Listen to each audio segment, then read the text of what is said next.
frères et sœurs, en cette journée. Que la grâce, l'amour, la miséricorde, la fidélité, l'amour de Dieu même soit avec vous, frères et sœurs.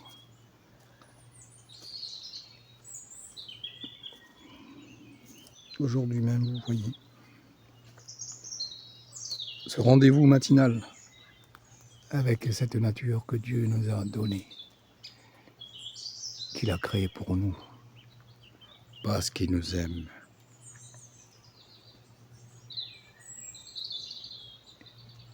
Tout est la louange. La louange de ces oiseaux que Dieu nous a créés pour nous. Il nous a créés, il a créé aussi la nature. Pour que nous le louons, nous bénissons, nous rendons grâce. Notre bienfaiteur créateur.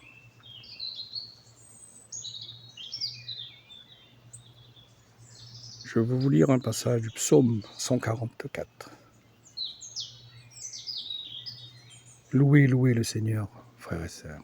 Alors le psaume 144. Mon Dieu, mon roi, je bénirai ton nom toujours et à jamais. Chaque jour, je te bénirai. Je louerai ton nom toujours et à jamais. Il est grand le Seigneur, hautement loué. À sa grandeur, il n'est pas de limite. D'âge en âge, on vantera tes œuvres, on proclamera tes exploits. Je redirai le récit de tes merveilles, ton éclat, ta gloire et ta splendeur. Que tes œuvres, Seigneur, te rendent grâce et que tes fidèles te bénissent. Ils diront la gloire de ton règne. Ils parleront de tes exploits. Jésus-Christ s'est fait pauvre. Lui qui était riche pour que nous devenions riches par sa pauvreté. Alléluia, Dieu d'amour. Et oui, frères et sœurs, en cette journée, Dieu, il y a un Dieu unique, seul Dieu, Jésus-Christ, le Dieu vivant. Il n'y en a pas d'autre Dieu sur terre. Le seul créateur de l'univers visible et invisible, c'est notre Seigneur Jésus. Celui qui a créé tout ce qui est autour de nous. Ces merveilles, ces chants merveilleux des oiseaux, le soleil, la lune, la pluie, le vent, la neige, la grêle, les arbres, les fleurs, tout. Tout vient de Dieu. Parce qu'il nous aime. Je vais vous faire découvrir un extrait de Maria Valtorta, Seigneur a donné à Maria Valtorta. Extrait de l'évangile tel qu'il m'a été révélé de Maria Valtorta. Le Seigneur nous a donné pour notre temps. Il est gorgé de leçons de vie dans cette œuvre, frères et sœurs. Comme promis, je vais vous faire un petit extrait, découvrir.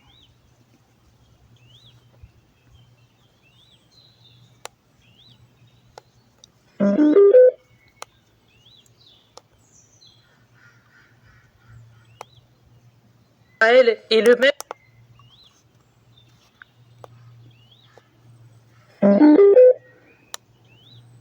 Dieu qui a créé tous les hommes. Pourquoi empêcher ceux qui ont été créés de sentir l'attraction de leur Créateur? Croyez-vous que les païens n'éprouvent rien dans le fond de leur cœur? Quelque chose d'insatisfait, qui crie, qui s'agite, qui cherche, qui, quoi? Le Dieu inconnu.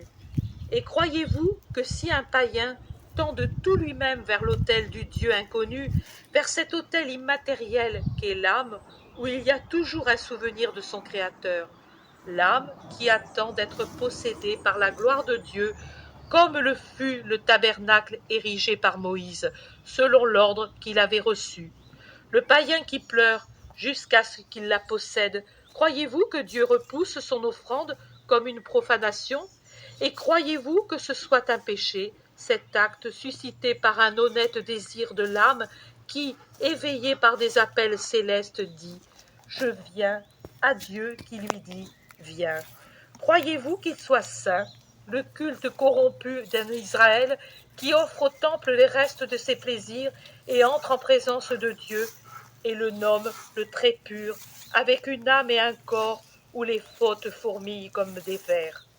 Non, en vérité je vous dis que la perfection du sacrilège se trouve en cet Israélite qui, avec son âme impure, prononce en vain le nom de Dieu. C'est le prononcer en vain lorsque, et vous n'êtes pas sot, lorsque, à cause de l'état de votre âme, c'est inutilement que vous le prononcez.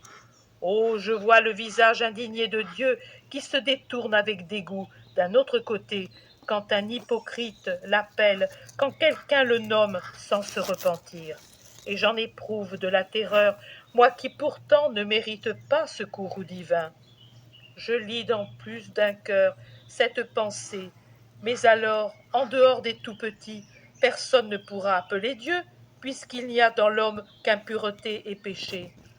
Non, ne dites pas cela.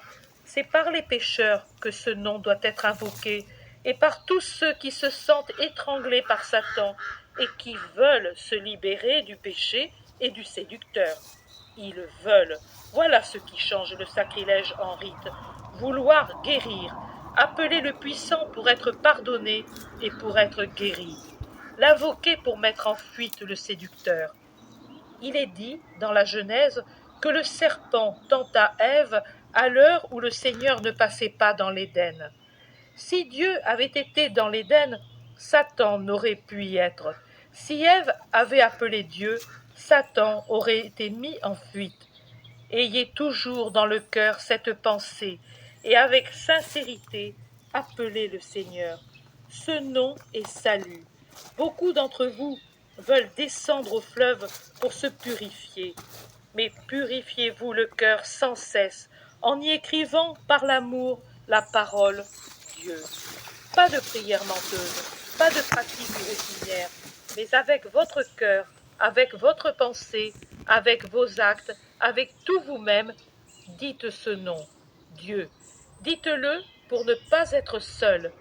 Dites-le pour être soutenu. Dites-le pour être pardonné. Comprenez le sens de la parole du Dieu du Sinaï. En vain, on prononce le nom Dieu, sans le changement en bien. Ces péchés, ce n'est pas en vain lorsque les battements de votre cœur, à chaque minute de la journée, dans toutes vos actions honnêtes, lorsque le besoin, la tentation et la souffrance vous ramènent sur les lèvres la filiale parole d'amour. Vous dites « Viens, mon Dieu ». Alors, en vérité, vous ne péchez pas en nommant le nom saint de Dieu. Allez, la paix soit avec vous. Frères et sœurs, et oui, je reprends cette parole de Dieu. La paix soit avec vous, frères et sœurs. La paix, l'amour de Dieu, la miséricorde vous accompagne en tout temps.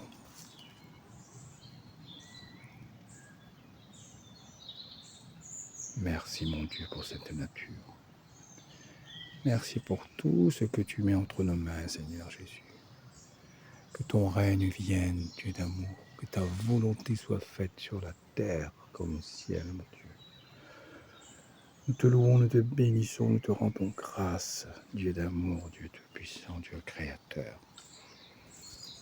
Frères et sœurs, soyez abondamment bénis dans toutes vos actions.